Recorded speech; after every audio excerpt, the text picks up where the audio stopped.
आषाढ़ आसे फेरी फेरी हे आषाढ़ आसे हे फेरी फेरी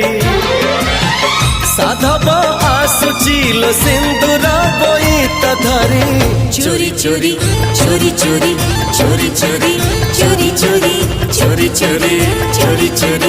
चोरी चोरी चोरी चोरी